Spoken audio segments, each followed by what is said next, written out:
Kanpai! Welcome one and all to episode 144 of Kanpai Cast, where we are discussing the art of anime with Wiibz. And no, I don't just mean the three of us. We actually have a guest called Wiibz. So, just before we go into the main topic today, just a little housekeeping. We're going to ask you all, because we have to, it's YouTube. Could you like, comment, subscribe, you know, the usual stuff. Hopefully it lit up for you down there if you're not subscribed already. Bit sparkles. Still, moving on. If you prefer listening to us rather than looking at our ugly English faces and have this smooth avatar, you can listen to our podcast. We have the audio version linked in the description. You can add our RSS feed to your favorite podcasting app, whatever that happens to be. But please don't forget to come over to here on YouTube and like the video. You'll also get to see the memes, which you have to cut out for the audio version. Otherwise, they don't make sense. And in other news, did you know that we have a Discord? You probably did. Oh. We've told you this a lot. And if you head on over, you can join us in submitting memes for us to see, which we don't get to see ahead of time. We're blind to those. We feature up to 6 every week from you, the audience. And you can even give us feedback and yell at us to tell us what we're doing wrong and how to do it better. But I think that's it for the housekeeping. So... Yep. Without further ado, let's take this away and introduce our special guest. Am I doing this bit? I mean, he's handing it off to you. It is. Okay, he's handing it off to me, right? Okay, cool. It's your show. So we're professionals. Yep. You know, the stuff I have to live with. But yeah, anyway, so Wiibz, we discovered you on Instagram, found some of your shorts, and thought they were interesting enough, and we reached out to you, and oddly enough, you actually replied, which is kind of interesting and also fun. But we have some lovely questions for you, and so first question I have is, what is it you do on the internet? Well, I just watch anime, and I wanted to talk about it, so I just started talking about what I liked or didn't like, and just ended up reviewing animes and just putting it out there for everyone else to see. So talking about new animes that just released or animes that I just recently watched. I'm doing Konosuba right now. Oh, nice. It was such a roller coaster watching Konosuba. I just finished it Saturday. Was this from fresh, all 3 seasons, or is it was completely fresh? Season 1, 2, 3, the spinoff, the movie, everything. Nice. I love Konosuba for being an anime that you watch it a little bit with knowledge of all the other animes, and it parodies so many tropes, but at the same time does its own thing with it. Yeah. And I absolutely, if you don't know a lot about anime, you won't get half the stuff that's going on. So coming to it as you are after already enjoying anime and wanting something fresh to watch, absolutely perfect time to watch it. Well, that's the thing. I tried to watch it because, when I was first getting into anime, I was looking up best comedy or whatever, something like that. And I tried to watch it then, and I just didn't like it and didn't move on with it. But then I came back to it after years of watching it, and I really, really liked it this time. Yeah, it makes so much more sense because it is parodying all of those other things that you need some kind of grounding in. Mm-hmm. Yeah, it just turns anime itself on its head and then serves it to you. Out of interest, a minor tangent, what did you think of Go-Go Loser Ranger? Since that happens to be on the screen right now. I really, really enjoyed that anime. I was even from episode 1, it was so well put together. The quality just felt there itself, on top of it being this weird introspective on the Power Ranger series and IP. Yep, that's totally fair. I totally recommend it to anyone, honestly. Okay, so moving on to the next question. How did you get into anime? Was it, friends? Did you discover it for yourself? Or was there some really cool advertisement on TV? It was definitely Friends, but when I was a kid, I liked anime, but I just didn't know what anime was. Like I loved watching Pokemon. I watched Avatar: The Last Airbender, which is like basically anime, even though it's not or whatever. And I seen a couple episodes of Naruto, and I always loved those shows. But and it wasn't until my freshman year of college when one of my teammates, they told me you should check out Naruto or whatever because he was watching it, and I walked in, and I did, and then I binged all of Naruto in a ridiculously short amount of time, filler and all. And then it was downhill from there. From that moment on, it was Hunter x Hunter next, My Hero, and this was going down the rabbit hole of anime. All the big ones, all the big shonens. Yeah, it went from all the big ones, then I was hitting all the minute stuff. I was just going further and further and further down this hole. Yeah. Okay, It was a gateway drug. It really was, and there's no end in sight. So what was your first ever anime? It was Naruto. Naruto is my first one. That's fair. And what is your favorite? I don't really know what I would call. Actually, no, I do. I would say Attack on Titan. Really? Yes, I love Attack on Titan so much. Wow. I know that there's a lot of people that do not like how it ended at all. Exactly. There's a lot of people that would say it fell off quite heavily. So say what you will, though. At least it's taking a chance and is trying something interesting that you don't usually see. That's true. Mm-hmm. But I really I think the reason people think it fell off is because it completely changes the genre of show it was. It goes from this horror survivalist thing to geopolitics. They wanted Aaron to stay as the good guy. And yeah. Yeah, but even the ending, I was fine with it because it was such a good show. All it needed to do was land. It didn't have to land gracefully. It just, in my opinion, just needed to land and not fall. And I think it did fine. It just wasn't what everyone wanted. That's fair. And then the last question is, what's an unpopular anime opinion you have? I really, really hate Dragon Ball. That's fair. That's fair. I hate Dragon Ball so much. Unpopular but valid. When I was a kid, I watched a few episodes after school, but then now I tried to go back and watch it now, and I just cannot do it. Yep. Yeah. No, yeah. I remember trying to watch the original Dragon Ball years and years later, and dear God, I was just this is just noise in the background. I have no idea what the hell's going on. Just banging my head against the wall. Even going back and trying to watch Z is difficult. Mm-hmm. Yep. I didn't hear besides Ultra Instinct, I didn't hear a lot about Super that was amazing or anything like that. I don't know. I kind of liked Super in a lot of ways. It felt like they were trying to get away from just the insane power scaling and trying to bring back some actual techniques. Anyway, that's another episode entirely. They did that. They did that. Bring back some of the older characters for their technique rather than for their raw power, and that was that was quite fun. Yeah, but let's face it still came down to Ultra Instinct in the end. Yes. Right. Okay. Well, that's it for the questions, and now it's time to get into the titular topic, I suppose. So I did have it in front of me, and then I decided, hey, John, that's a really good idea. Let's click off.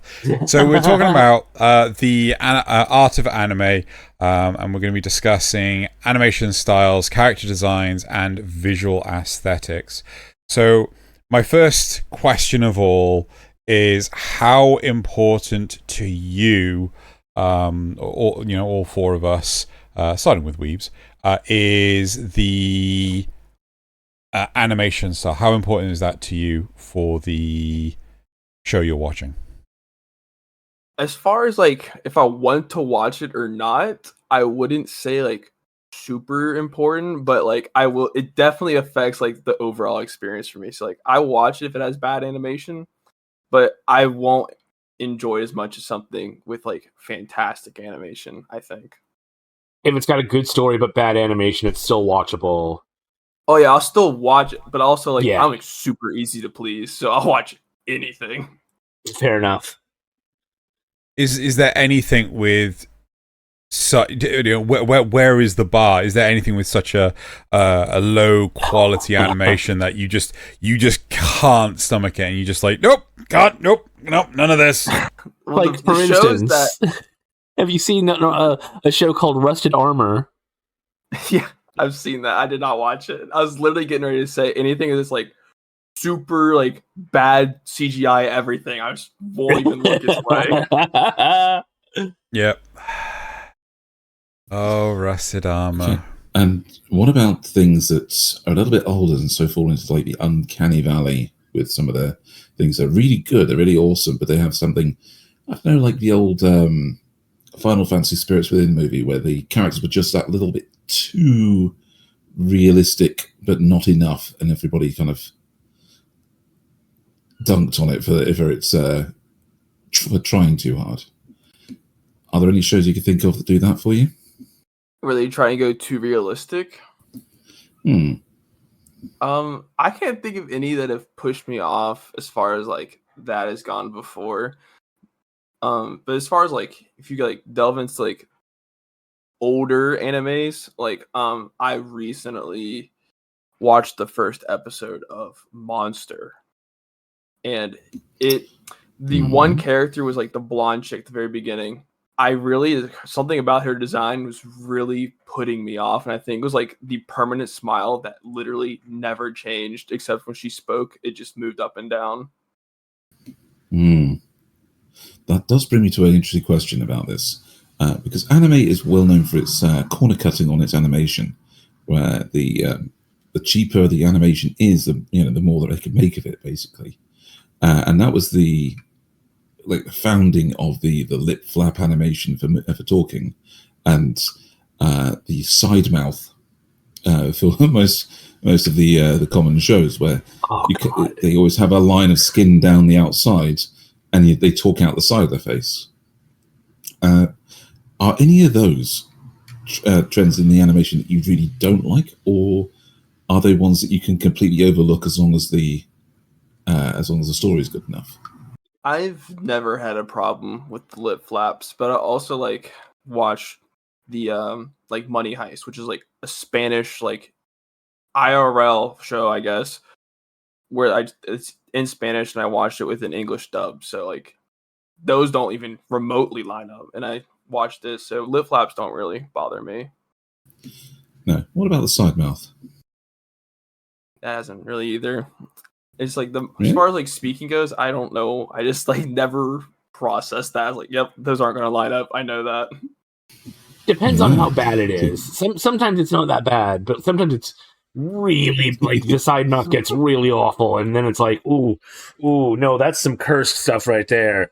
No, do not want. But most of the time it's fine. Like if there's just that little thin connecting bit on the side, that's fine. No, I gotta agree with Wiibz on this one. Like, I just don't notice it. Like, it's just mouth animation, cool, got it. Yeah, I don't mind the mouth movements. It's just sometimes that side mouth. Sometimes. But one question I have for you, Wiibz, is, nope, it's gone. I had it. It's gone. Crap! Shit! What? Damn it! I blame Nasuth entirely. He threw me. Was it about X-Arm? I can't remember. Oh no, so it was about English sub and dub. That was it. So do you typically consume anime sub or dub? So for my YouTube and stuff, it's all the current like seasonal anime. So to get it like has to be to be able to watch it normally, it's subbed. Yeah. So at this point, I'm so used to sub. If it is dubbed, I still watch it subbed. Except for Konosuba. I loved Konosuba's dubbed. Yep. A lot of modern dubs have gotten really good. The older it is, the harder it is to watch dubbed. Oh yeah, some of those Oh, early yeah, ones are that's the brutal. truth. Yeah, Ghost stories. cool. Okay, that one Actually, doesn't the count. older ghost stories is the only one I will watch dubbed. Yeah. Because it is hilarious. So I'm gonna ask the same question of my co-hosts here. Like, how important is the animation style to you guys? Oh, for me, I would say that animation style has to be. It is pretty up there in those things that I go looking for, because poor animation really does take me out of a story. You know, when you can quite clearly see that they haven't tried, or they've tried to put cheap walking cycles into something that, and they're not moving in sync with the background. Goblin Slayer walking up the stairs. Yeah. They can really take me out of it. So there's a beautiful show I reviewed for the spring season was Dragon's Raja. And the one thing that took me out of it at any point was when they tried to do these big sweeping CGI scenes and have the 2D animation placed on it. So like they're taking a giant spiral staircase, or he's standing on top of a tower and they zoom out. So they use the CG to keep the graphical fidelity of all the background and keep it, you know, this background as we are seeing on screen. That's all CG.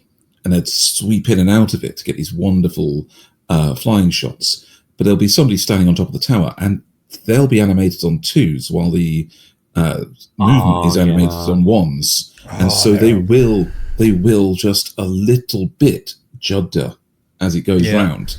And that just catches your eye and takes you out of what the grand scene that you're viewing. Mm-hmm. But other than that, that show was great. I loved it. Ranked pretty highly in our end of season review. But the same thing happens if a show can be absolutely stunning, but if it has the inconsistency that somebody in the editing room has missed, it can really be noticeable, even more so because of how beautiful the rest of the show is. So anime, I mean, the average show, Konosuba, the animation isn't supposed to be top par. You know, there are a few scenes where they'll crank up the budgets and animate it really well, but the rest of it's supposed to be standard because it's doing the parody of the standard anime. And, you know, they'll do those cutaways where they are very cartoonish, but the rest of it is just your standard, you know, good quality animation. And I don't mind those because they're supposed to be up and down in quality depending on what part of the show they're trying to draw attention to. So it's more whether something is inconsistent within itself rather than what the actual quality is. What about you, Nasuth? Do you have anything you want to add? So it depends on how I'm consuming it. So if I'm consuming the dub, then obviously animation is going to have more of a priority. Because if I'm watching the sub because I'm visually impaired in a lot of ways, I'm focused on those subtitles, and so the animation means a little less because I'm not watching it as much. But at the same time, if it's something like Windbreaker from this last season or Jujutsu Kaisen or whatever, then during the fight scenes when there's less dialogue, they better hit those real good. You know, those scenes, because the shows are in a lot of ways about the action, they need to get those perfect. But it's also like, if it's bad enough that I'll notice it, like Rusted Armor, then yeah, it's if it's that bad, there's no redeeming it. Even subtitles are not. Like, if I'm noticing it through the subtitles, it's just not good. And I would also say that to me, the story does matter a little more than the animation. I'm willing to forgive a lot more for a good story than, you know, a mediocre story. So yeah, that's, you know, it's a little complicated, but the animation definitely matters. And if it's bad enough that it takes me out of it, then there's just no saving it. I think the only point I want to add on to what we've already discussed is the quality of the animation can more often than not be indicative of the quality of the rest of the show. For example, the Banished, is it a Banished former hero lives as he pleases, right? Like, I couldn't finish one episode of this because the animation, not only was the animation so bad, the plot was so generic and all over the place, and you had this dragon that was like fucking being a NASCAR on the side of a hill. You know, it's just like, what the hell's going on? So yeah, to me, like, animation can often be an indicator of how well is the rest of the show going to be. Again, like World's End Harem was another. What was the one recently that had the copy pasted like dog creature, stone dog creatures? Was it this one? Is this one? Oh, yeah. Oh. Banished from Hero. It's like they are the same 3 animation cell. What the hell? But again, World's End Harem, like the animation started off okay, but then by the end of it, it's just like, this looks horrible. Like, you know. So yeah, that's something important for me, I suppose. That was actually a point I was gonna make. Is I feel like all of like the good anime get that preferential treatment going into the studios, and the best studios get like the best selling stories. So they often go hand in hand with, if you have a good manga or story, the anime normally has great animation going along with it already. Yeah, you're not wrong.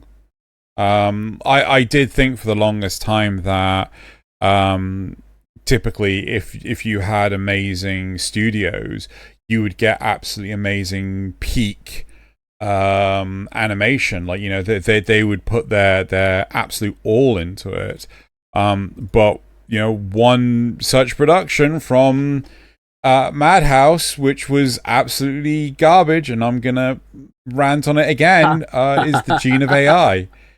It's just like, this is Madhouse. This is supposedly Madhouse. And I'm like, what is this? So, but I think, yeah, if the caliber of the narrative is good, not necessarily like deep in the things. You could have so forgiven Gene of AI if it had had a good story, but it didn't have a good story, and so the animation felt even worse. Yeah, but I think to go further is like Demon Slayer. So with Demon Slayer, like, I wouldn't say it's got the most, you know, exciting, rich narrative in the universe, but the way it's told, the action that's portrayed, UFO table or Ufotable, I'm not entirely sure how you pronounce it. You know, they're rocking it.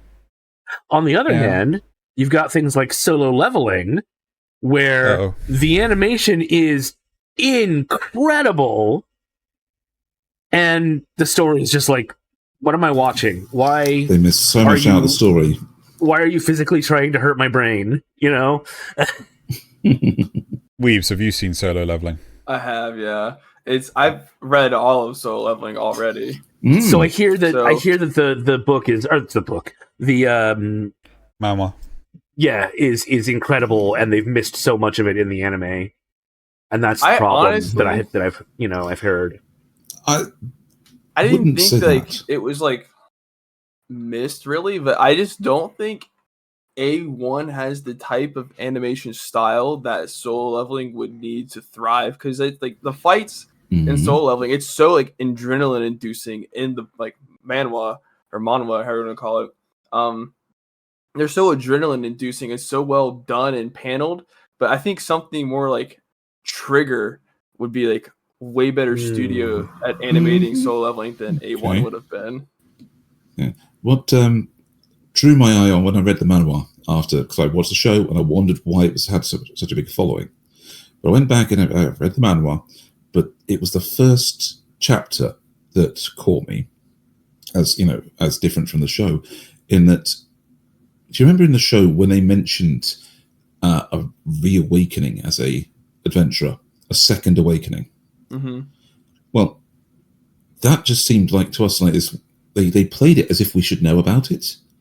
They just kind of brought it out there and said, "Oh yeah, a second awakening, that thing exists."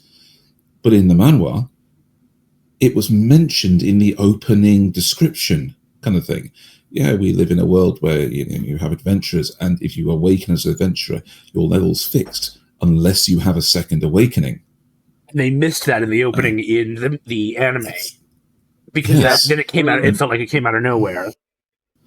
Exactly. It just puts the idea in your head that it exists. And the anime didn't do that. The anime seems way more focused on introducing every character that you'll meet throughout the entire story in the first 5 minutes and building the world than trying to tell the story. The one that really got me is I kept reading, wondering when they were going to introduce the blonde woman. You know, was it Cheyenne? Yeah, and they mention her by name a couple of times in the first few chapters.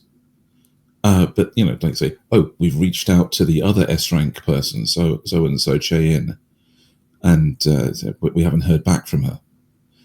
And that's about it. And she doesn't get introduced until there's like a hero moment where she's emerging from a portal from a dungeon they've just cleared with her clan, with the people that, you know, all these other powerful people. So she's like in a lineup of 5. And that's a proper introduction to the character, you know?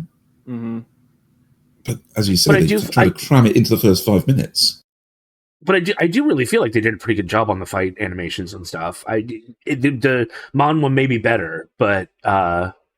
Oh yeah, I'm not saying it's bad by any means. Like, I still really enjoyed it.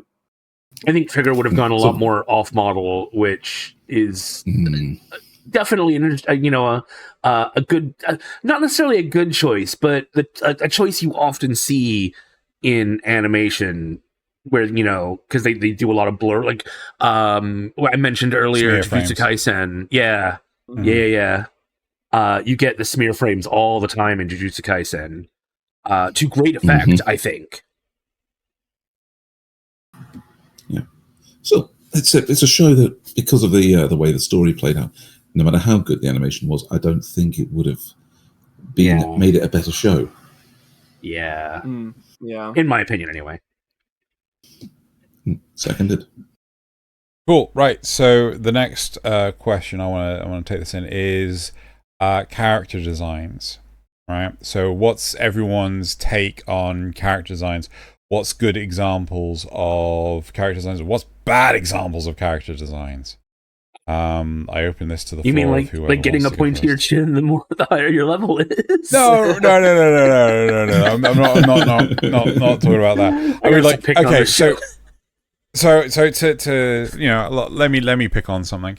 So one of the biggest bugbears I have a lot when it comes to character designs, and this coming from me, who is a high school double D degenerate, I have particular issues with, I can't bloody find it, high school double D.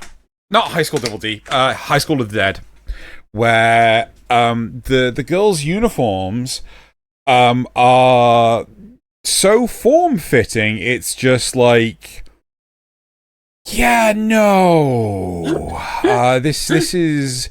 And it does come down to the fact that, you know, you've got a character who's doing a backflip and, you know, as her bosom is oscillating, a bullet is flying between her breasts, and it is utterly ridiculous and stupid, right? Did I enjoy the show? Yes, I did, but the character designs seriously left something to be desired. You've got your main character there, and he's just wearing what is a standard, but slightly older, almost a military-style school uniform with the particular collar and the particular button-up jacket over the top, and it just leaves him as generic protagonist number 82. Self-insert generic protagonist number 82. Coon. Absolutely. Yeah. So, and look at the girls here. They've got the big-breasted blonde, the pink haired with twin tails, and the little girl character as well. They've got them all, and look at how shiny they are. Yeah, you definitely see like the more outstanding designs always on the female characters though, versus like male characters. Like, I mean, with male characters, it seems to be more about the hair, doesn't it? right? The hair is what identifies them in a lot of cases. Mm-hmm. And I also feel like that's also a big problem with male characters, especially if you go towards like fantasy isekai area where you have every dual wielding black haired MC that takes after Kirito, for example. They just fall into a sea of just like unrecognizable. Yep. And every single one of those main characters there have not a tenth the power of an anime main character whose hair covers his eyes. Oh my god! Ooh. We're not gonna go there, Thaylien. But no, okay. Here's the thing. We mentioned this in our character writing episode. We had a talk about some of the writing of characters and how good the casts of harem are when they have distinct roles rather than just fulfilling a stereotype. And High School of the Dead has character design stereotypes. Okay, then a lot of the time the characters that they've used don't match the physical stereotype. For example, yes, they have the Hime cut with the cool beauty aesthetic, and she's very standoffish and cool-headed. But there's a switch up between the standard brunette and the pink-haired character, depending on who's the aggressive childhood friend kind of character. Whereas you'd have the blonde as being the ditz usually, but no, she's actually just a caring and slow-spoken character. But the visual design is filling out just stereotypes. It's not actually trying anything new. It's like they needed the character with the pink hair, so they brought the character with the pink hair in. They needed the character with the blonde hair, so they gave a character with blonde hair. It's a paint-by-numbers character design, and I don't quite like it at all because of that. Yeah. Okay. Do you have any other show examples of character designs you don't like? Ones I don't like. Or you do like? If I had to go with ones that I don't like, I might actually go into something. I'd go back to solo leveling because it is it's a modern day, in quotation, fantasy world, right? But the main thrust of it is that even the adventurers don't typically wear fantasy gear. And so, with the exception of a bit of fashion on the ladies, there is just everyday clothing throughout. And it's because it's a Korean manhwa, there's no diversity in the builds. Okay, you've got your standard male build for muscular, you've got your standard workman's build, you've got in the beginning, your skinny, childish protagonist, but then every single female character after that is the exact same build, just different heights. Yeah. I can see that. You're almost falling into the.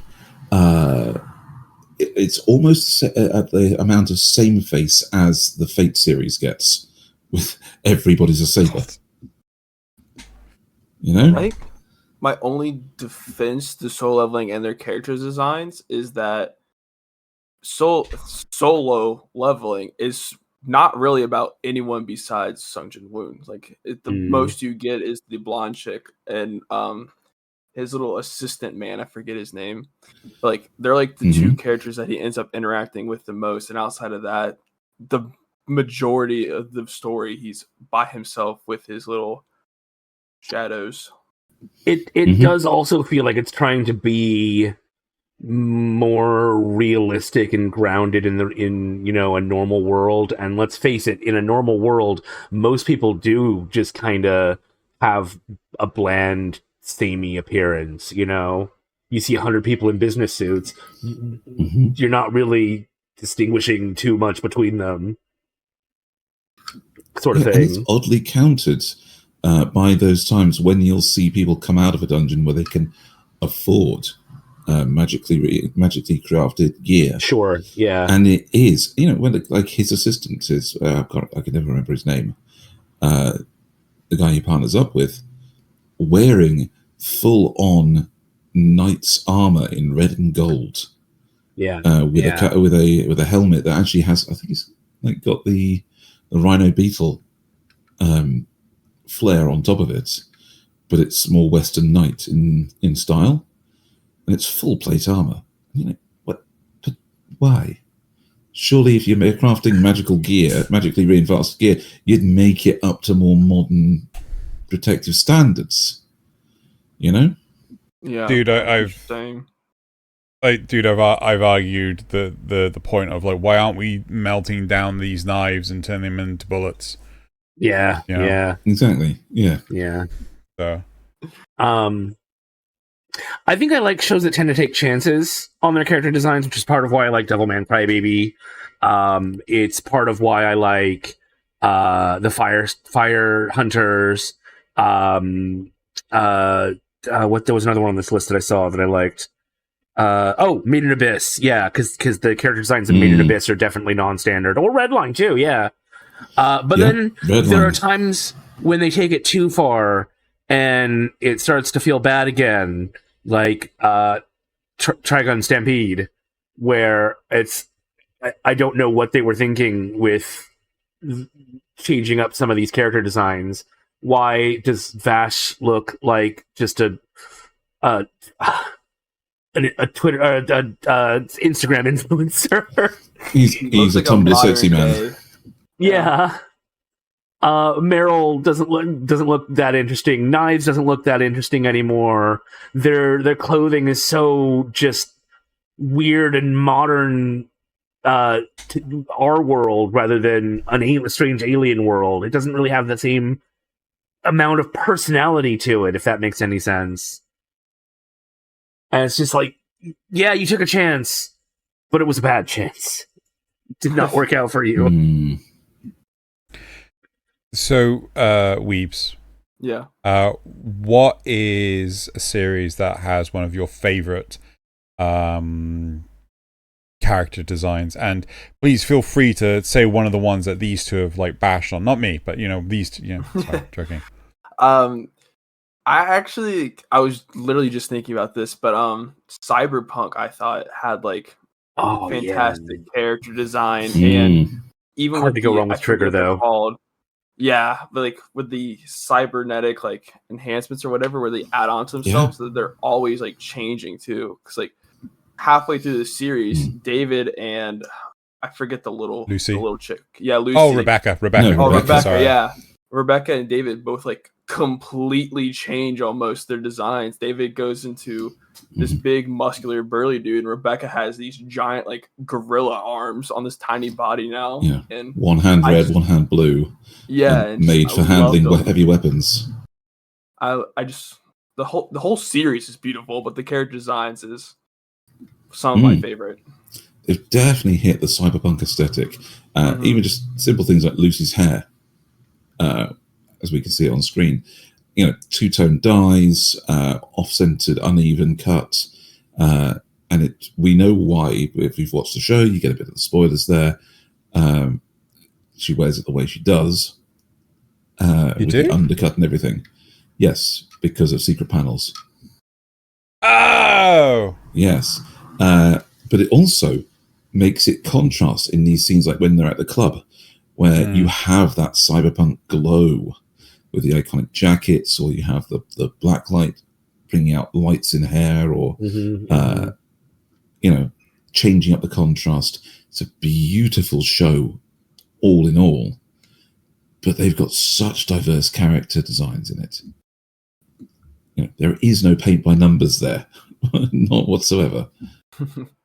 It kind of feels like Trigger goes like paint by numbers, more like I'm just going to throw ink at the page and do what I want. Blue and pink ink, mostly art. Yeah. Yes, I'm going to Jackson Pollock it and add magenta. Nasuth, what about you? What's one of your favorite shows with character designs? Or what's your favorite character designs in the show? Sorry, that's a tough question. I don't even know if it's just on if it would be on this list. Well, I mean, yeah, so we can dig it out. That's Grab that. another one. Yeah, I don't know, man. I don't know. Thane, do you feel like you can jump in? Yes, I do. Because my particular one would be the fantasy part of Are My Goddess. You and your arm, goddess. Yeah, no, there is a reason it's one of my favorite shows, because this was from one of the early eras of anime, and so you get the really early anime things like the hairstyles being really out of the world kind of fantasy style, with a very, very long flowing hair for the main characters to show the goddess nature of them. You've got every one of the actual goddesses has these strange blue markings on their face to give them a bit more personality, a bit more visual standout. And when they're actually in the fantasy mode, the gods and goddesses' robes are very intricate, very layered, very detailed, and they all have the designs that are actually really recognizable as coming from this show. So even when they're in the more sleek ones, like what's her name? Because I know this one. This is one of the standard three, and I'm trying to remember her name. But that is called Payoff. No. Anyway, in a more standard like battle suit where it's more skin tight, it's still detailed. It still has dog toothing around the edges. It still has Froggy. It still has the setups. I mean, this, I think, is one of the shots from the very early Are My Goddess above us. And yeah, full angel mode, gold torque around the neck, and frilly dress. But you'll get counterbalanced sections to the dress. You'll get wraps and ribbons coming in from all angles. Just stand out as far as designs go. You know, look at the three of them here with Erd in the background, best girl. Seriously, Erd is his best girl. With long gloves. There's something about tanned girls with long white hair. Standout character design. Every time. Doesn't seem to matter what the show is. But they've all got the different shaped markings. The clothes have this distinct patterning around everyone. And you can tell an Are My Goddess deity apart from any other ones that the anime world has created. So that, since then, it's very easy to tell them. And so I'd say that's a fantastic streak of character design from the original show. I was. Do you feel like? Yeah, I was leafing through our shows, and there's so many. There are so many that I could pick. Like I came across Cowboy Bebop, I came across Armitage. I came across something in C. I can't remember what it was, but there's too many to pick. So I'm just going with the first one that I saw, which also happens to have incredible character designs that are very non-standard and very interesting, which, as we've established, is something that I like. And that would be Afro Samurai, which is just has some of the most insane character designs that you will see, some of the most detailed character designs you will see. And I think they're incredible. You'll almost never see anything like this in anime. And I think they're all very unique. You'll know the style the moment you see any one of the characters from this show. This is the same studio that did, I think, the black and white one in the Star Wars Visions. Was it The Village? Oh no, yes. The Jewel. The Jewel? No, it's the Duel. Yeah. That's the Jewel. Yeah. Yes. With the lightsaber umbrella thing. Yeah. Yeah. So yeah, it's such a non-standard style that I can't help but love these designs. But like I said, there's just so many to pick from. It's hard to pin down just one. So for me, I think one of the most prominent franchises, or platforms, I think is a better way of saying it, that shows good character design are Shonen Jump based products. You know, they put so much, or maybe too much in a lot of cases, time and effort into designing all the characters. Like, you know, you watch something like My Hero Academia or Naruto, or Jujutsu Kaisen, all these different shows and things. Like, the amount of care and attention to detail they put into the character designs, not only in visually but also like backstory and stuff, like, it's absolutely incredible. And the one for me that, you know, it does it just enough that I don't feel overwhelmed and bored out of my skull is One Punch Man, right? Okay.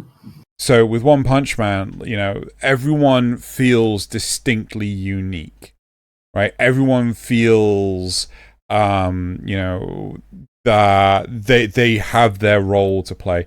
Even though we have things like the Tank Top Brigade, or I can't remember what they're actually called, you know, where you've got so many characters that are following this, you know, design of wearing a tank top. It's you know, they all feel like they just have enough design to them to fit the purpose of the narrative. And yeah, I think One Punch Man works for me on that regard. Okay, Wiibz, as your first anime was Naruto, and it did bring something up, an interesting little question, because Xeno focused there on shows where every character has to be unique because they're superheroes or they are, you know, main characters. But can you think of another show that made its iconic uniform quite as well as Naruto with its Jonin uniforms? You know, simple, clean design with the pocketed pouches on the jacket and the same headband and belt and tabi boots. And there's very few shows that you can quite clearly see that that's Naruto, you know, or that's this show. Besides something like that. I said my immediate thought to like a clean cut uniform that you can immediately recognize is like Attack on Titan, the scout uniforms. Yes. Yeah, like they're iconic. And even like the cadets with those like tan jackets or like the green, like I guess like capes almost, like that they wear once they join the scouts. I think Attack on Titan is a great example of uniforms that are extremely identifiable. Yes, that's exactly the kind of thing. We've got the Shonen Jump aspect of going into detail on these things and giving us some unique characters. But the background characters are all instantly recognizable as being from that show because they've given them something distinct. Full Metal Alchemist Brotherhood with the the blue uniforms for the State Alchemists. Even though our main character doesn't wear one, you know, you've got everyone else wearing them. That's a State Alchemist, essentially. I guess I never really even thought about that as like being able to identify like the background characters like in a show. Like that's never even crossed my mind, is like if you just saw like this random screenshot of characters that aren't like heavily involved in the story, would you be able to recognize that? And it's never even crossed my mind like of like that could be important or that could be like a good thing for a show to have.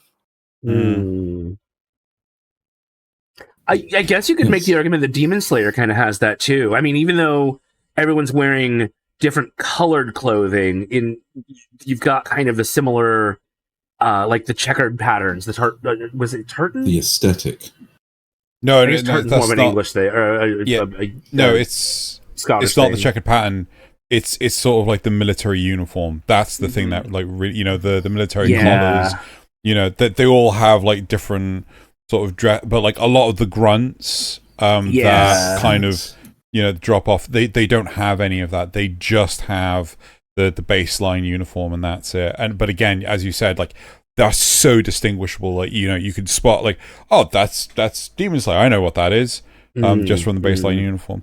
And I do think it's really important when it comes to the production of a show to see that level of aesthetic applied to a character design for someone that, like, I don't remember who you are 5 seconds from now. So, you know, but it shows the care and consideration, and the sirens going off in the background of my microphone. Great. Yeah, We do love those. A really good way of distinguishing between, say, a background character in that show and the main characters, or at least somebody who's going to be important to the plot in some way, is usually the kimono, which I love the fact that that's the only really uniform defining thing, is that a character you're going to follow will have a kimono of with a pattern on it, or with a particular color scheme.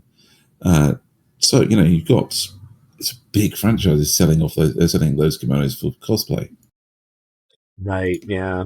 Etsy's full of them, but you'll see like the green and black checkerboard for our main character, but then you'll have yellow with little bursts for Zenitsu.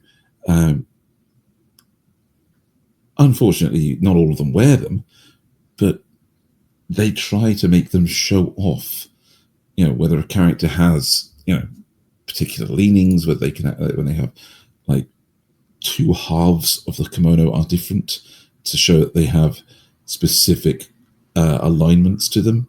It's surprisingly has some depth to it. I mean, even leaving the uniform aspect of character designs, but like just the overall unique art of character design, like One Piece, like even if they don't have a uniform, you can still recognize if a character is from One Piece, even if they are a background character. That unique art style that Oda has. Especially if they're female. Especially if they're female, yeah. Back in the day, you could tell like any Studio Shaft production because the characters all had very similar faces, no matter what anime it was. Mm-hmm. Mm-hmm. Sorry, could you give me an example? Because I can't think of... I'm pretty sure it's Studio Shaft. No, but I just don't like what have they done? Because I can't remember them off the top of my head. Oh yeah, I'm having. Don't we have by studio separated on this?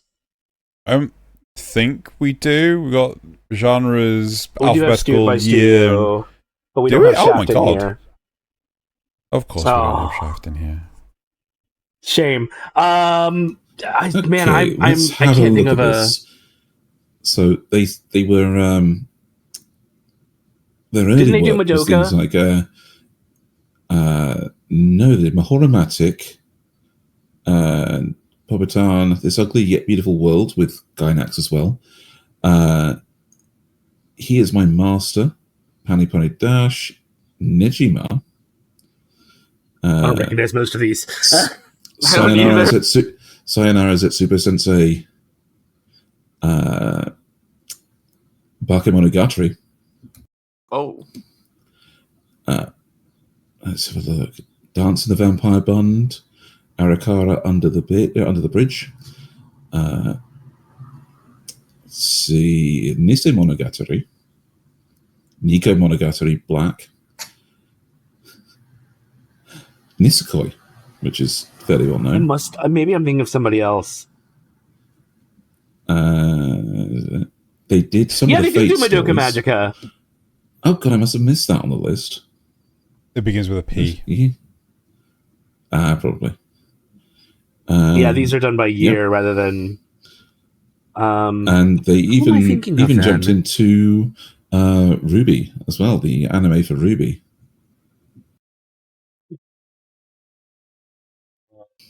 Yeah, they've done a lot of the Monogatari series, the different ones.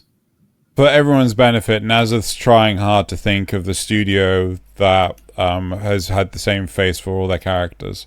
Yes, and We'll never know. Now I can't remember the name of the anime that I want to. Oh, Bones! It might have been Bones. It was Bones. There's no way in hell Mhm. Bones Bones. is my hero. Yeah, Bones does not do the same face for all their shows, Nasuth. They You are getting used that to. wrong. Bullshit they used to. Like, fucking Escaflowne is the most distinct one that they've ever done. Scrapped Princess looks very much has very much the same face. Wolf's Rain has very much the same face. As what, Nasuth? Because if you're about to tell me Scrap Princess is the same face as Escaflowne, I swear Yes. I'm still going to come over Yes, there and does. smack you. Yes, does. Fuck off, it does! Original- Like, the But this nose doesn't is in This doesn't even Escaflowne. list Sorry, we're getting Escaflowne. How Keys. weird. Oh Keys. my god. Calm down. Keys. Yeah, I need to calm Yes. down. This is tricky. So no, I would say that the original Can't be Wolfrain Bones. and Scrap Princess and the other one do look very similar to each other.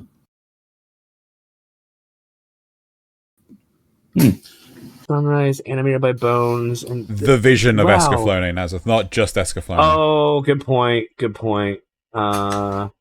Every time. Yeah, but it's still not. This starts at 2000, and Escaflowne was before 2000. That's an anime television series. I think the Vision of Escaflowne was a movie. Oh, Yeah, there you go. so they're not. So who did the series then? Interesting. Anyway, we're we're getting bogged down in things. Diverting off Yeah. topic. Sorry for that ugly display of me shouting at Nasuth. I'm sorry for anyone that had to listen to that. Guys, high as a kite, I swear. Oh, it was just Sunrise apparently.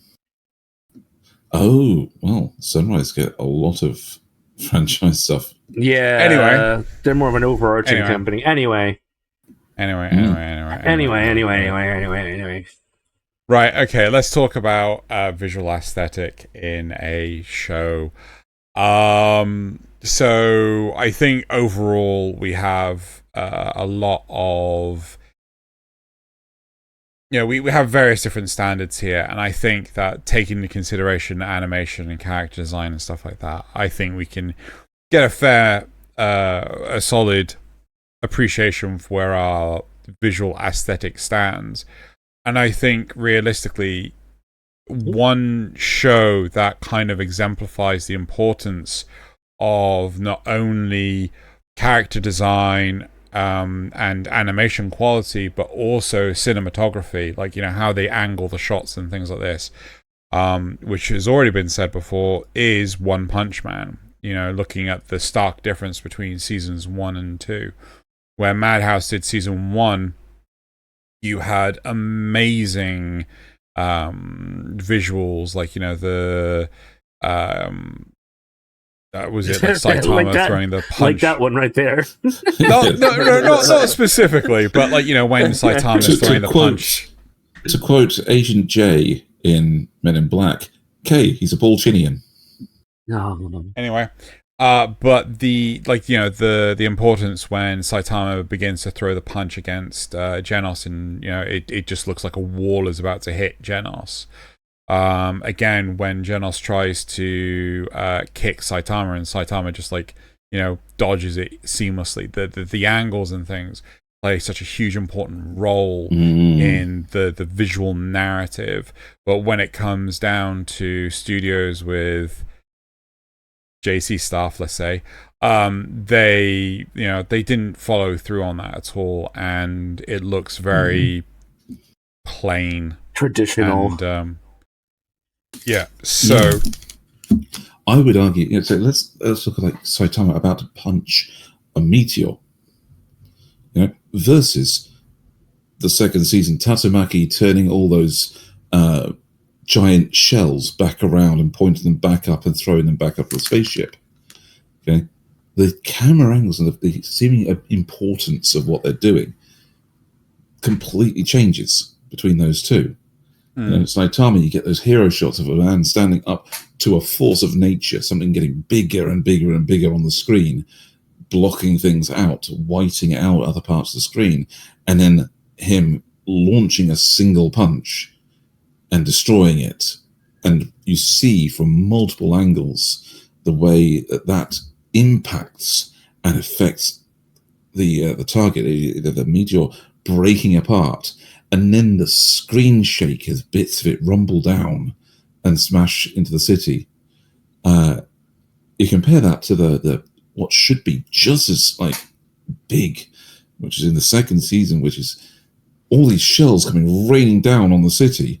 Tatsumaki arriving, stopping them, and turning them around to throw back. And you get, there's no tilt to it. It's a plain vista shot of them being suspended by her. and she's correctly in the screen. She's not at some interesting angle or presentation to the camera to show her actually putting any modicum of effort in. They cut to her for her gesturing to turn them over, and then back to them to just show them slowly rotate, shoot back up. No screen shake, no impact to this. You just watch it happen as if you're on a Steadicam, which, yes, in animation you can be. That's fine. And it is an impressive moment. If we hadn't seen the kind of quality shots and framing we had from the show earlier. So, the question is, can you think of a show where the framing, cinematography, the all-round animation is just so on point that clearly the studio knew what the hell they were doing?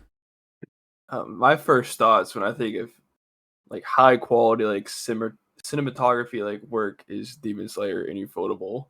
They're the first ones that come to my mind when I think of cinematography in anime. Especially like a great example with the newest season just ending. The wide sweeping shot of all the different characters falling as they go through the Infinite Castle. It was beautifully well done. Yeah, that ending episode, like I was captivated the entire time. It was movie quality. It was gorgeous, so good. It was beautiful. And, I mean, you could even argue like the 3-minute or whatever it was Muzan walk or whatever. Yeah, that was ridiculously long, but it was so dramatic with like the smog coming off of him as he walks through the front gate and even crossing over like the small pond on that wooden bridge with the reflection of him in it. It was so good. You need shows that can hold a moment like that. Mm-hmm. I also know that in this season of Demon Slayer, they turned like one page with I can't remember what the name of the ex-Hashira is who was doing the training. It was the first one, the one that lost his arm. Tengen. Yes, thank you. He, that was one page in the manga, and they turned it into an entire episode. Everyone on I think it was Reddit was losing their nut, going like, "Oh, how could you expand this?" Oh, it's just like, yeah, but it was a good episode. What's wrong with you? It didn't feel like it destroyed the pacing of the show or anything. It was still like very entertaining. Mm-hmm. Thaylien, Nasuth. Sorry, I accidentally things, but if we're going to do shows with this same kind of overarching grasp of what the show's supposed to be and how to present it, I'd go with the Gainax production IG combo with Fooly Cooly.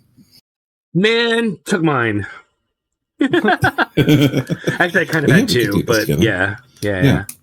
So the this one, it's supposed to be a madcap show. Everything's supposed to be off the wall and hide what the actual story is by getting up in your face with all of the different moments. You go completely hype with riding guitars and with the some of the childish jokes, like where she pulls a guitar out of the guy with no eyebrows head instead of out of our main character's head. Well, but and it turns out it's this little tiny slingshot of a thing. I mean, it's still powerful, obviously, because she turns it into a weapon.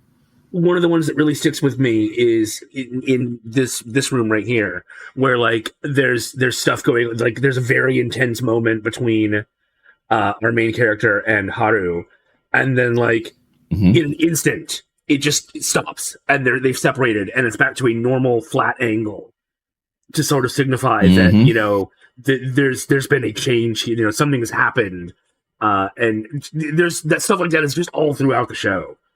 They lose a little bit of it when they move away from Gainax and just to production IG, but they still have a pretty good grasp on it in the next couple of sequels.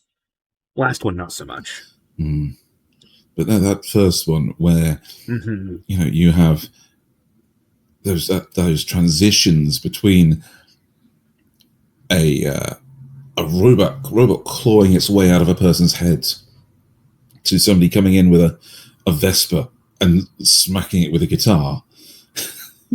But then the ones that people don't think about too much when they're on the show, where an alien's coming out of a girl's head instead of out of his, and it's like dragging her along as it's trying to escape, and it's got big stabby feet, and they're trying to combat it while it's using her to body block and kick out at them, and all because they accidentally hit one head into another.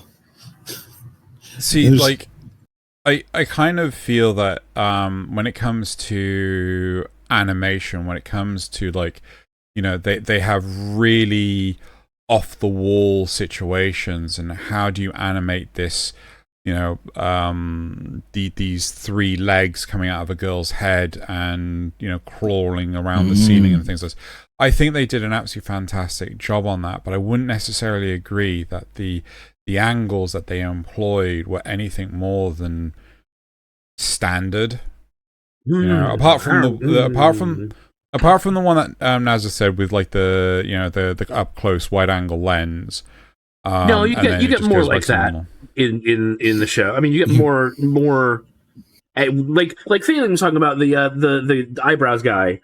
When they're pulling the one out of his head, they get a lot of weird non-standard angles because he's like leaning his head back, and stuff like that.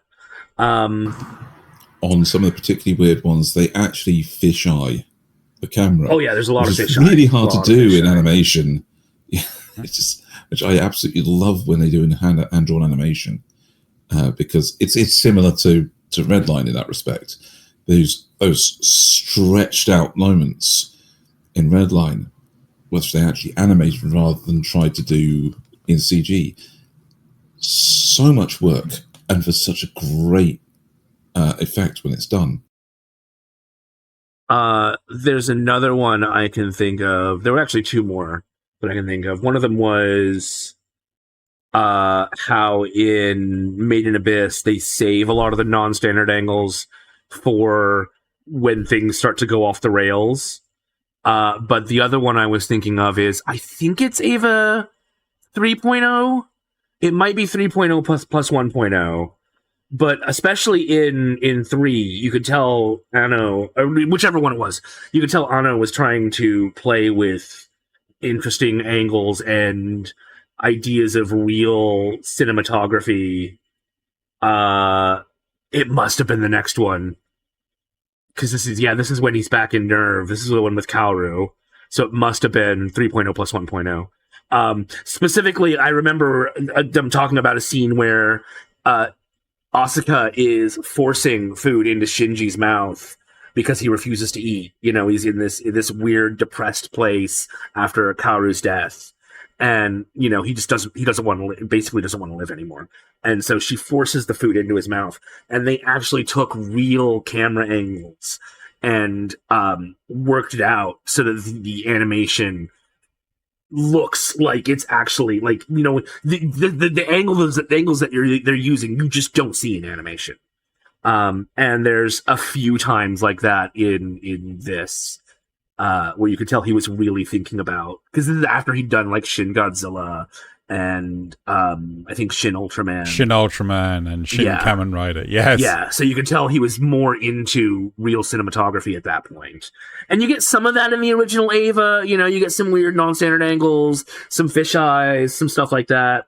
But I really think that this one has more, if we're talking about that sort of thing, I think this one's got more of it. And it only took 10 years to make. And was not at all like what we were promised. Yep. Okay, cool. I also want to give, like, in terms of, the visual aesthetic and, praising stuff, I want to give Frieren Beyond Journey's End a quick shout out, because it is gorgeous. They hit everything on point when it came to Frieren. Have you seen it, Wiibz? Yes, I am a massive. I read the manga and then stopped because I heard the anime was coming out, and I'm so happy with how the anime turned out. So good. Yeah. Little moments like in the Zoltrak fight where, you know, he's trying his best, he's fighting, and then you get that rise up of Frieren behind Fern to deliver the big blow, and you realise why when it punches down through the cliff that she's positioned that way. But at the same time, they just play it absolutely perfectly with the positioning angles of the camera. In an episode of Notice Me Senpai, this past week's episode of Notice Me Senpai, which is another show that Xeno does, I used the Frieren trailer in it, and there's a point where, you know, you see Frieren floating in the air in front of the moon, and then it cuts in the trailer. I don't know how it plays out in the series because I actually still haven't finished it. I'm terrible. Where disgusting. Yes, where it cuts to Fern, adult Fern, in the exact same position. And and then it's got this angle of dominance where you're below them looking up. You know, that's very cinematographic language. Yeah, I think I just made up a word. Cinematic language. Cinematic language, yes. Where you've got that angle of dominance where you're looking up. You know, that is extremely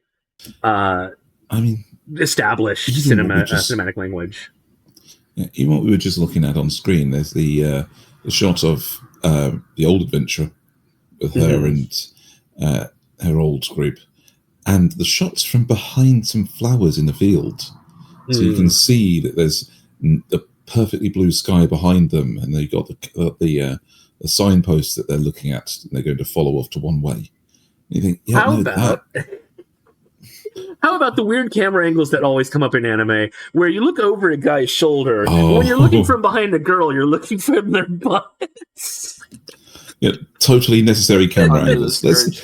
Can we address totally necessary camera angles? I think I brought this up in the end of season review of because one of the more conservative shows in terms of fan service was the Irregular at Magic High School, and that show, you know, the women are fully covered. They've got no weird uniform aspects like that.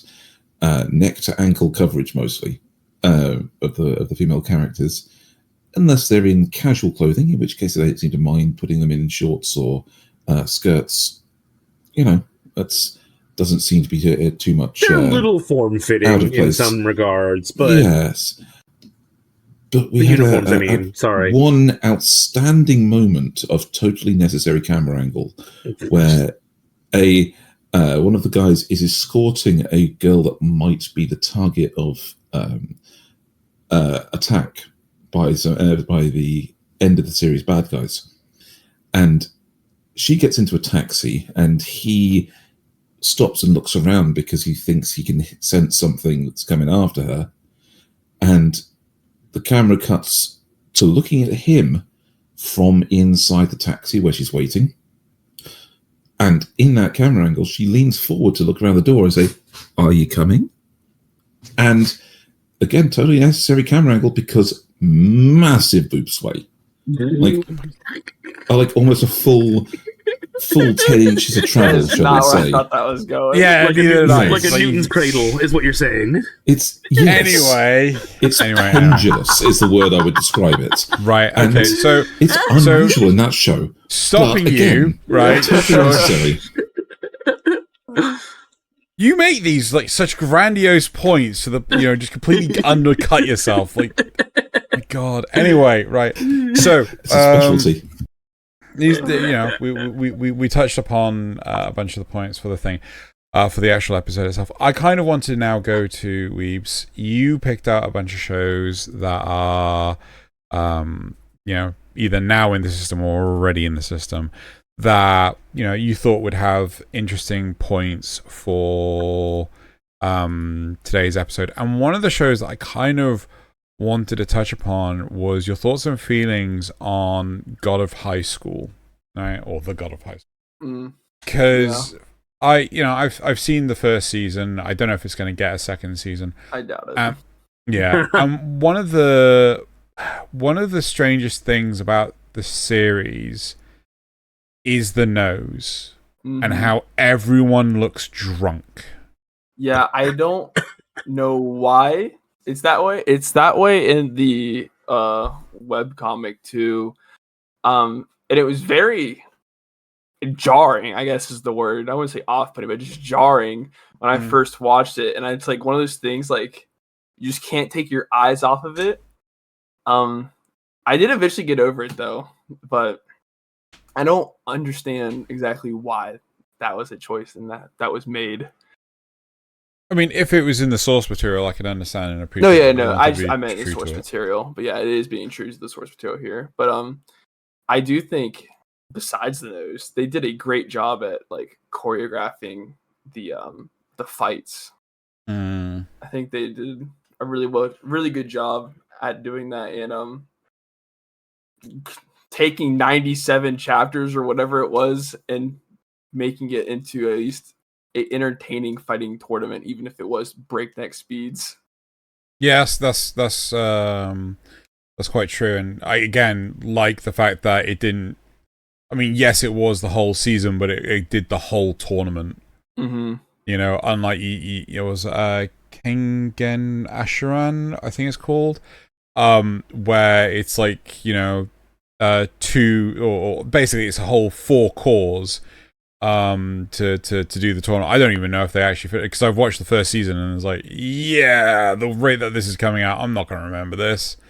So yeah, I've never touched on that one, but that just sounds brutal, and I do appreciate that they did it this way sometimes. Other times it's a little another one that I kind of want to get your take on. I've never seen Link Click. I was so happy you brought that up. Right? I've never seen Link Click, and when I was curating the screenshots for this looks so good. This looks beautiful. It right? is fantastic. It both visually and narratively, or oh yes, narratively it's kind of like Attack on Titan, where it like kind of changes its tone and shifts in genre a little bit from season 1 to season 2, but it's still amazing. So season 1 is like, it's very. So you know anything about this? No. Okay. Blank slate. Season 1, there's these 2 guys, Lu Guan and that's the white-haired one. I forget the other one's name off the top of my head. But they each have this power. Lu Guan can take a photo and look into it and see like what was happening in that time period from that person's point of view.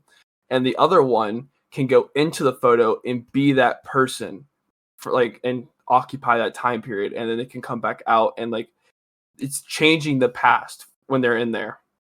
Oh, so they open up this like wait. Hang on. What happens if they change the past so that the photo was never taken? What happens then? That wasn't discussed. That wasn't discussed. Damn it! But I don't think that's possible now, because I think they can only go in from the point of when the photo was taken. True. Oh, okay. That's fine then. But they try not to change the past. Lu Guan like guides him through it, and they refuse to change it because they don't want the butterfly effect, and they just try and find information and like help people like close open doors and get closure for some things. But it ends up devolving because like there's this like murderer going around, but that doesn't really kick into the second half. So the first half's all about like all these people's different life stories, and some of them hit really hard, like appreciating your parents like in the time, like in the moment, making sure that you confess your love to people and stuff like that. And it's really hard hitting, but also like the anime itself is so impactful. Like, so there's one about like an earthquake, and when this kid finds out, or the black-haired kid, he finds out that this earthquake like basically levels this town. kills everyone. The only survivor is the guy like with this picture. And but the black hair guy takes over his body. This would be so much easier if I knew his name. Black hair guy that took over his body. He can he feels all of their emotions too. Right. So when he finds out that everyone's like all of his family, all of his friends have died, he goes into like this existential crisis. Like, do I save them? Do I not? Do I tell them? Luke Long's like, you cannot do that. And he's like having a panic attack. And it's like that like concussed like ear ringing noise on top of like all the voices being muffled around him as he's finding out this information. It really drives home the fact like of like this panic and just like distraught, like he's hopeless and can't do anything. It's like those kind of moments are beautiful just for the director's point of view, but also like the choreography of so like there's at the end there's a conflict and they're like hand-to-hand combat and this is so well done, and one of them has a knife. Specifically, this part is so blows my mind just thinking about it because he like grabs his hand, disarms him, so the person with the knife drops it, and then she like picks it up with the other hand and continues like going at it. I just think that's genius. I love just watching him like go about. They feel like real people and not just characters in a fight. Exactly. I'm really struggling with my words there. I go off the script for my videos, not talking. Yeah. Okay. Well, those are there any kind of reactions? Well, are there any other? Should we try again? Hey, so much. I get this all the damn time. Right. Are there any other shows that you would like to talk about before we begin the wrap-up process? Not particularly. Okay, so I'm gonna pick on one, and that's JoJo. I knew it. I knew JoJo had to come up at some point. It did. I was actually, to be fair, I was eyeing up Magi, the Labyrinth of the Magic, because I've never actually seen Magi, but like it always comes up Magi's on Instagram. Very. Have you seen it? I have at least seen the first season. I want to say I've seen the first 2 seasons. I read the manga up to about that point. It's pretty. I would say it's pretty standard. I mean, it's polished, but I would say it's polished standard anime in a lot of ways. Good setting, nice characters. Yeah. But, however, some interesting designs in the monsters. However, to talk about JoJo, I don't think did you specify a specific season of JoJo, or did you just say? Any JoJo. Well, let's face it. Any season has its interesting aesthetics, even the bad ones. Wait. No, someone else put JoJo in the list. It wasn't Wiibz. Was it Nasuth? It sounds like probably a Nasuth thing. It was 100% a Nasuth thing. I'm sorry. I do apologize. Let's talk about Magi. Right. Okay. So why did you? When I picked Magi, I was really just thinking of I don't know any of their names, but it comes down to like those like the hair colors and distinguishing people that way. Like the actual Magi, the blue hair, the unquote. Wasn't one of them Aladdin? Yeah, I think so. Yes. Maybe I think he's the blonde one. I was just gonna talk about. And the blonde guy. There's this pink-haired girl who's basically like off this like I think it's literally called the Dark Continent, like in Hunter x Hunter.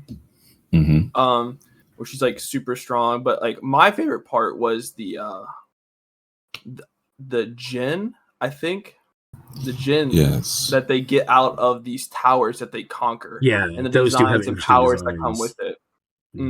So like it's the djinn, and then I forget what it's called, but you can like bring out the djinn's power, and you like kind of transform into like half djinn, half human. And the spinoff with the Adventures of Sinbad, where he like has conquered like 3 or 4 towers or whatever, to the point where he's banned from like entering these towers by like the gods or whatever. And he has so many different too much forms. power. Yeah, he has so many different forms. I think they're really entertaining to watch. Damn, okay, I kind of feel left out not having seen it. I said I read the manga up to the point, I think, with the second series ends.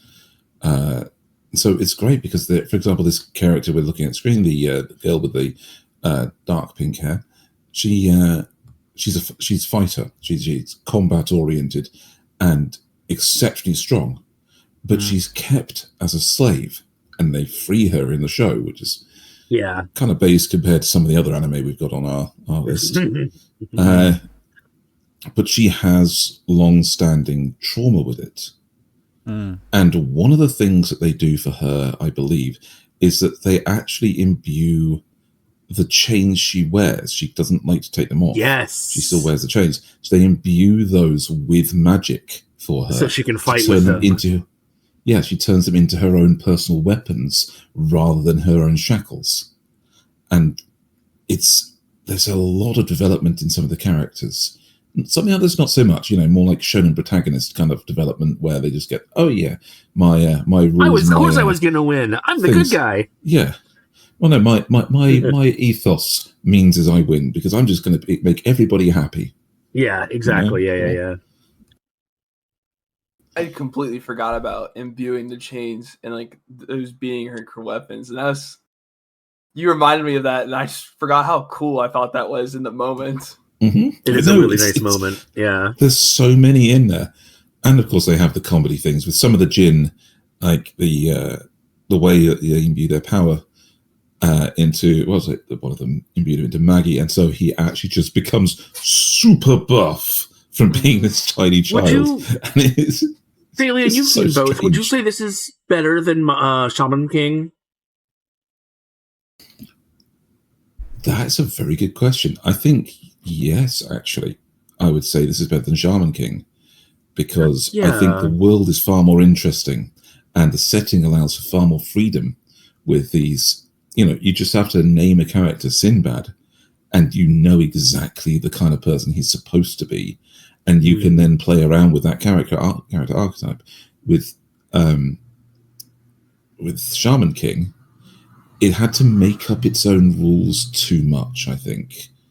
And so when it comes to break them, it didn't, when it comes to impress you with these moments of what the powers can do, you're less impressed because there's like, there's just complete blue sky on this. Yeah, that sounds about right. Because the rules aren't quite as strict as they are with Magi.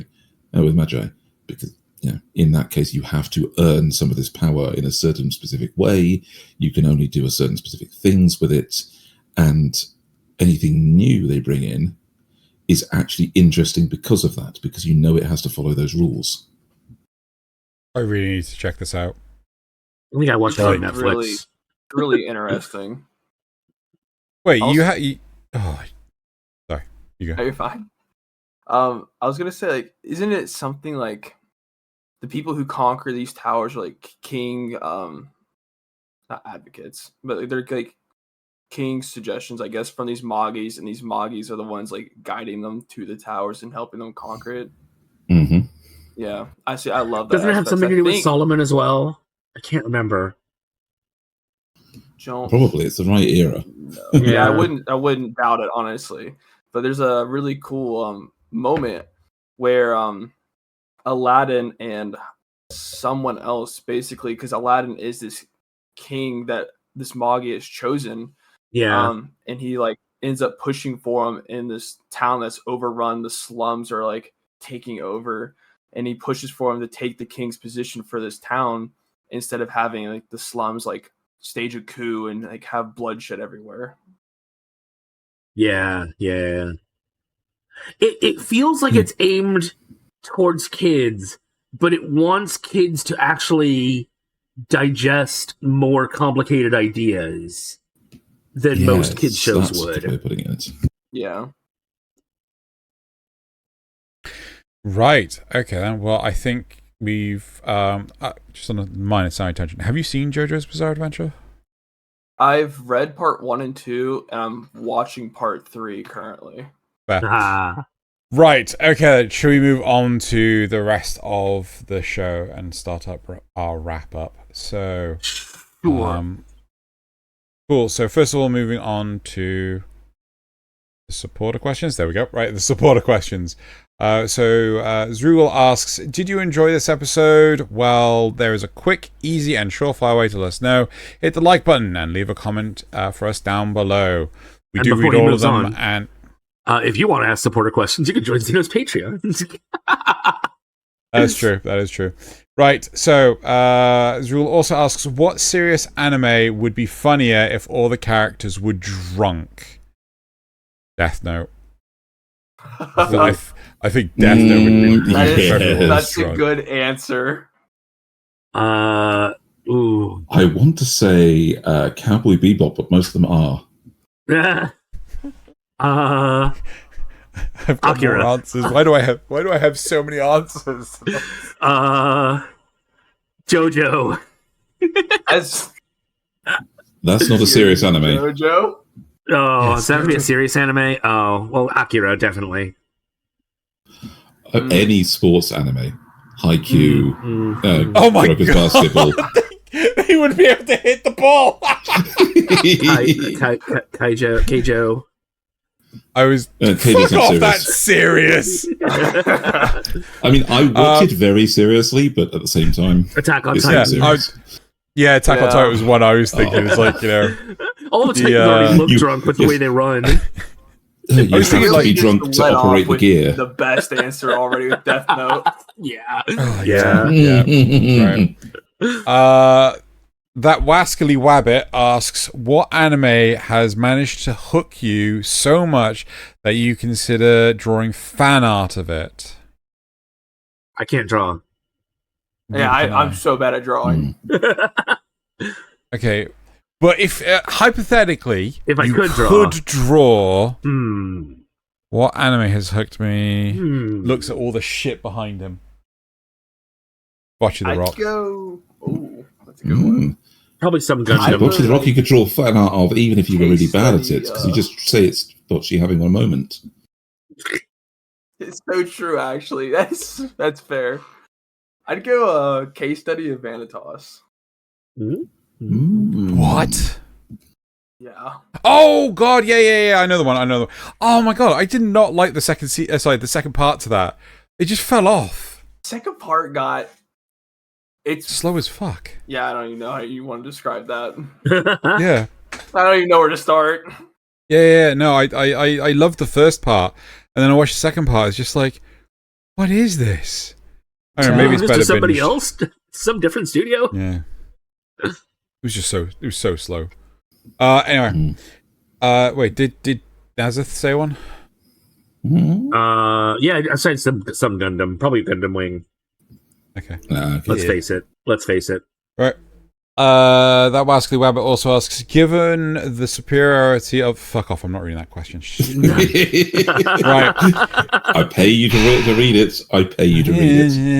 Given the superiority of the art style of some crap show called K, what anime would benefit the most from being reanimated in that style? Well, K could just be reanimated, period.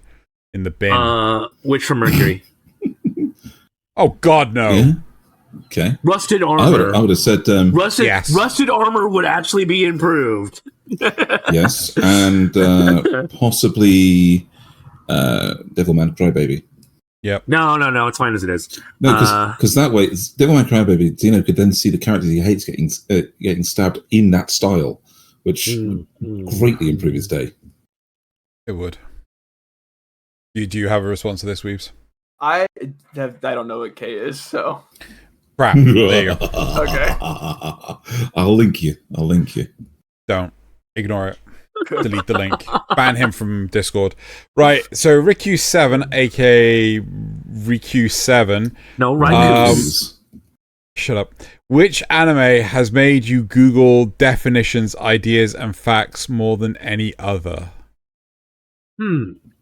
Oh, the Fate franchise. The amount I've fucking Googled about, like, wait, who's this person? Wait, when did this person? What the hell? Yeah, Fate franchise. Probably. Well, the Hanging Guards of Babylon, were they actually a floating castle or what? Yeah. Probably some historical anime or another that made me learn about the Bakuhatsu period or the warring states in China or something.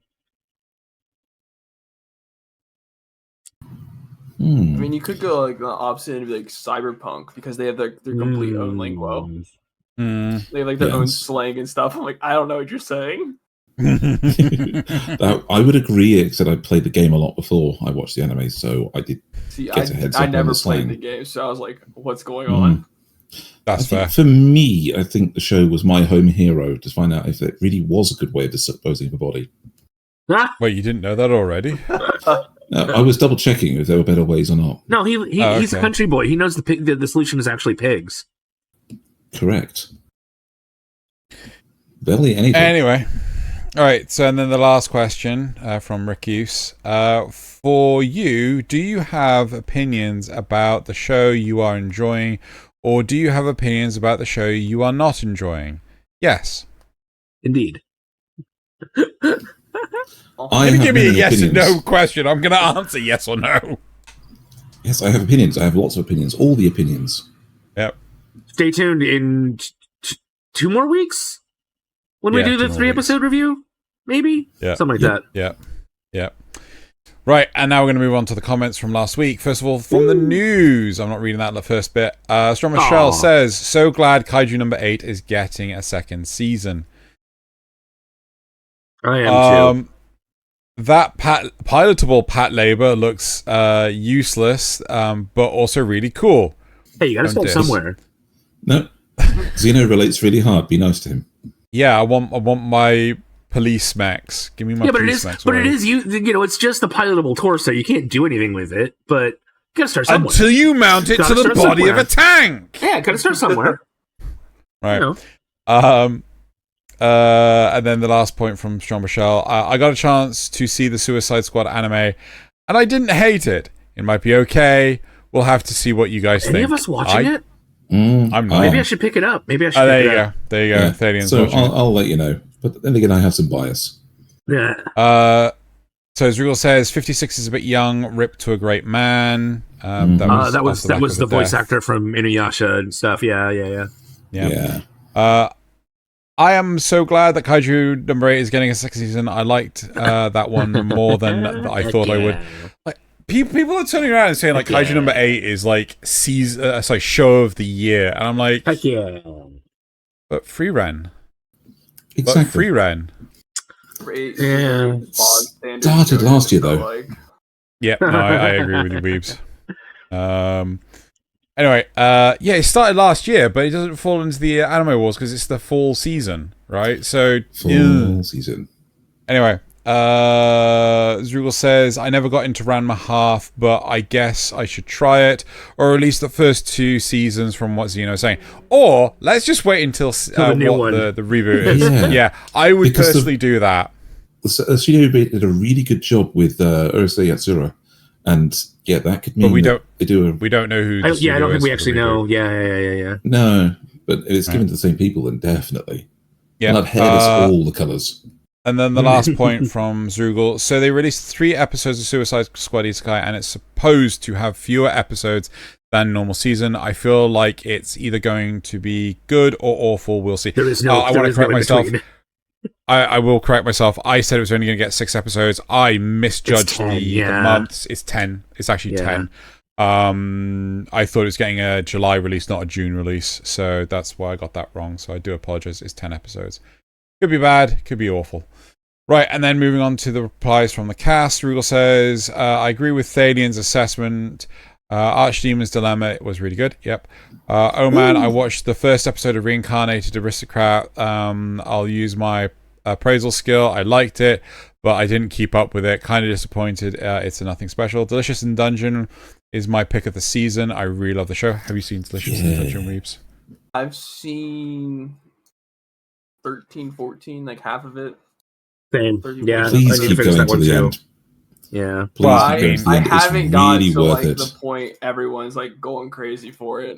Yeah. I mean, to be fair, I think that wait until the second season comes out, or at least starts airing. Fair enough. You know, Gotcha. it does slow down a hell of a lot towards the end. Really, Spice and Wolf. Yeah. Xeno loved Spice and Wolf. I got bored of the original years ago, so I may pick this one up. Yeah. I can't disagree with... Xeno was saying this one is much better than the one from years ago, so yeah. Yeah. But again, it's still like, you know... did I give it an acquired taste? I can't remember what the fuck I gave it. What did I give it? I think it was an acquired taste. I think acquired taste 5, I think you gave it, because you couldn't give it quite a must-watch. Yeah, it's still got that whole economy side of things, and, you know...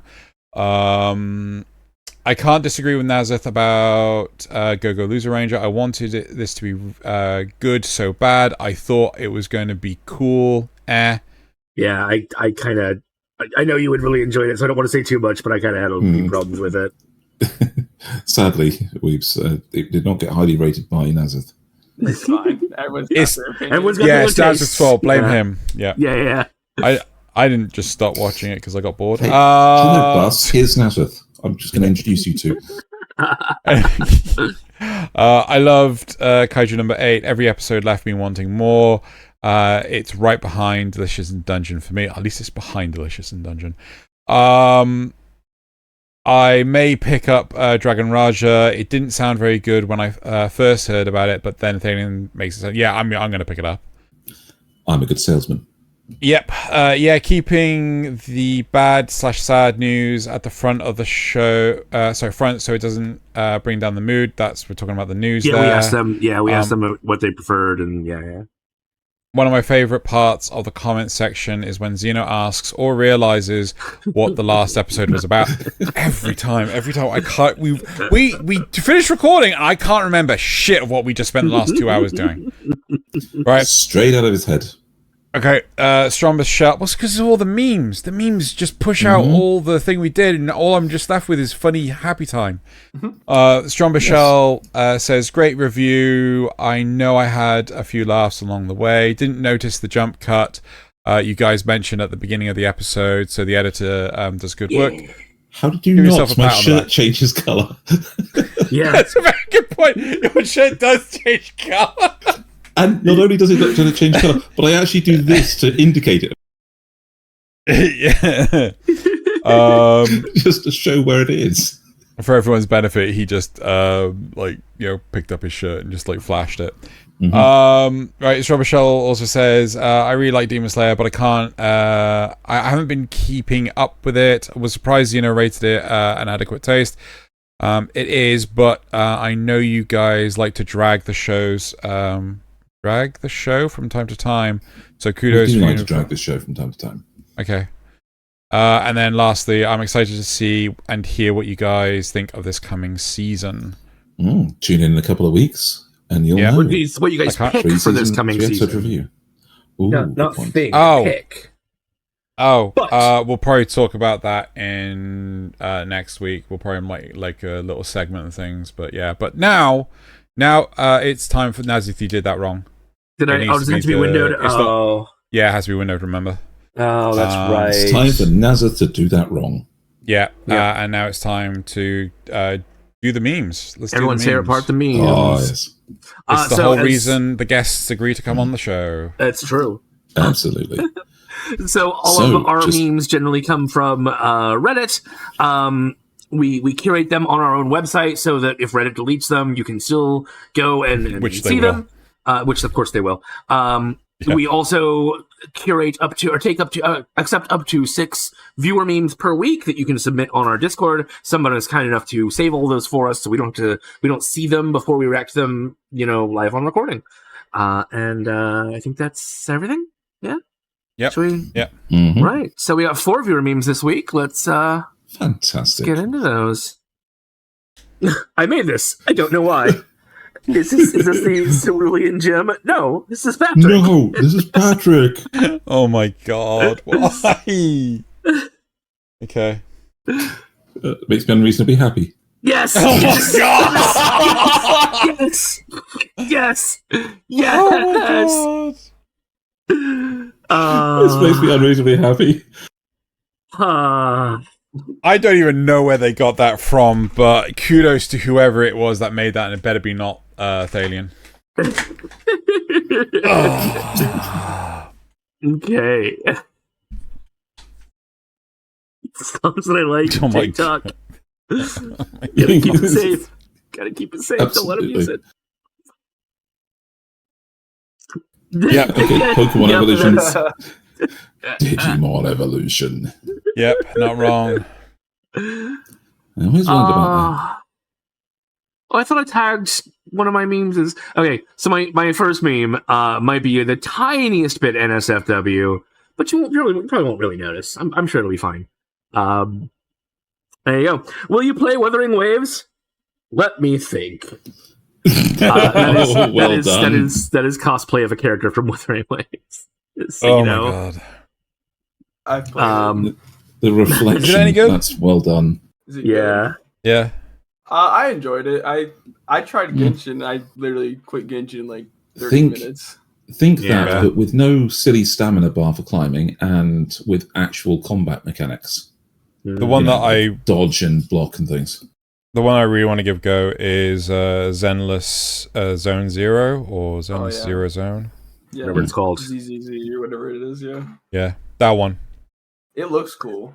I haven't tried it out or anything yet. Right. Bochi the Rock, Bochi the Detective, Bochi the Tomboy, Bochi the Soldier, Bochi the Prince, and Bochi the Redacted. We were talking earlier about character designs. God. Clearly these are all Bochi just because they have pink hair, you know? Oh my God. They very much are. Yep. Number 3, me leaving the house without eating breakfast versus me 20 minutes later. I won't die. Yeah.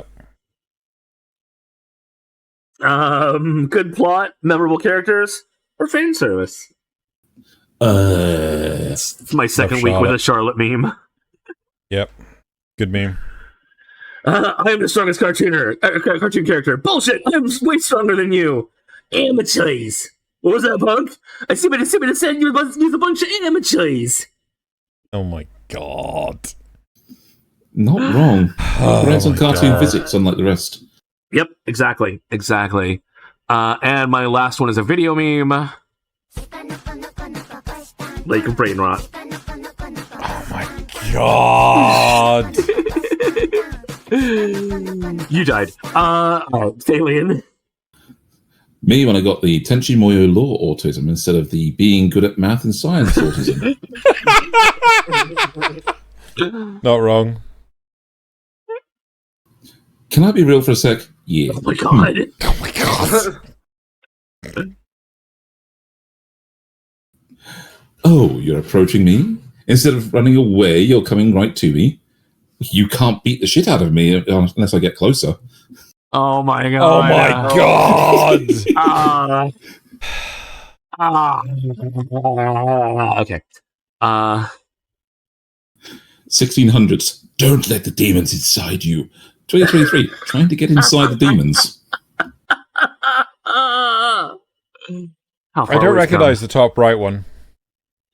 I don't either, actually. You probably don't want to. It's probably from something.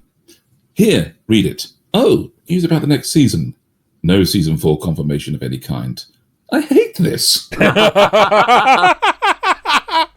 Oh, we need a season 4. And Thalien's last one. Oh my God! What the heck? I was not expecting that.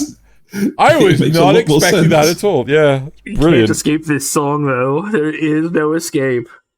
Yeah, I can't remember if I used it. I think I tried to avoid it this season. Sorry, this week. So, yeah, my number 1. My profile picture at 11. My profile picture at 23. Yep. I saw a lot of these this week. No, Congrats right. on coming out. Oh my God. And then you got Frieren and Bocce, and then Millennia. yeah. Why? Blade of Michelin. Yep. There should be audio with this. Oh, there is.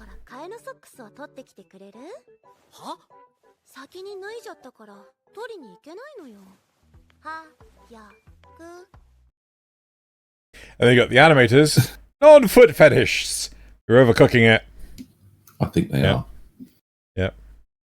That's Alia this season. Yep. Imagine being stuck in a room or surrounded by everyone you've ever had sex with. You know, Albedo, body pillow. Body The body pillow. Oh, So you're coming here after. Yep. And then another video of me.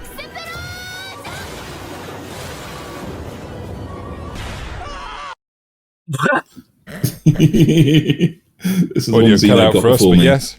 Yep. And then my last one.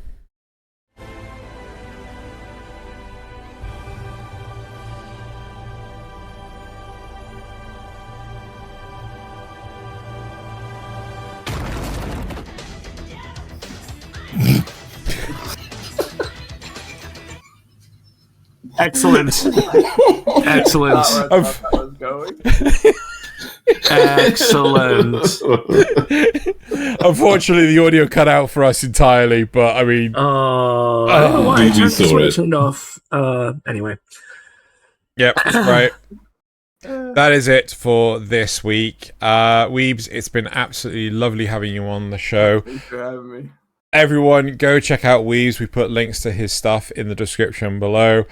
And now it is time. It's time to sign off. So thank you everyone for watching or listening. And now it's time to bottoms up and Kanpai!